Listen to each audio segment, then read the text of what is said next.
আজকে আসছি লেজেন্ডারি একটা ইভেন্টে, এমব্রাইস হিরোজ গালা নাইটে। বাট এসে দেখি এখানে তো সেলিব্রিটিদের মেলা। এক সাইডে দেখি সাকিব খান আর আরেক সাইডে ইনফ্লুয়েন্সাররা পোজ দিতে দিতে ব্যাটারি লো করে ফেলেছে। এমব্রাইস হচ্ছে আবুল খায়ের গ্রুপের একটা ইনিশিয়েটিভ যারা রিয়েল লাইফ হিরোদের রেসপেক্ট দেয়।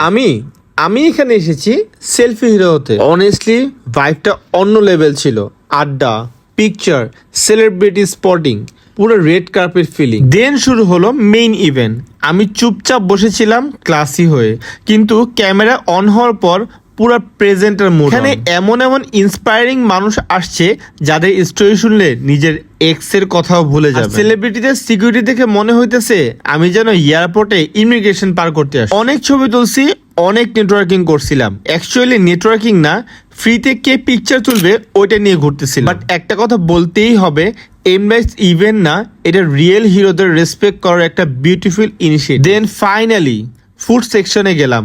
আমি ডায়েটে আসি বলে 2 প্লেট খেয়েই থেমে গেছি। বাফেট লাইনে এমন স্পিডে দৌড় দিছি, অলিম্পিকে গেলে বাংলাদেশের নাম উজ্জ্বল হয়েছে। এদিকে ক্লাসি এনভায়রনমেন্ট, আরেকদিকে আমি পকেটের টিস্যু ভরে বাসায় নিয়ে যাওয়ার প্ল্যান করতেছি। তারপর আবার ফটো সেশন। ক্যামেরা দেখলেই আমি এমন পোজ দিচ্ছিলাম যেন আমি ফিল্ম ফেস্টিভ্যালে মিলিয়ে গালা নাইটটা ছিল ফুললি মেমোরেবল।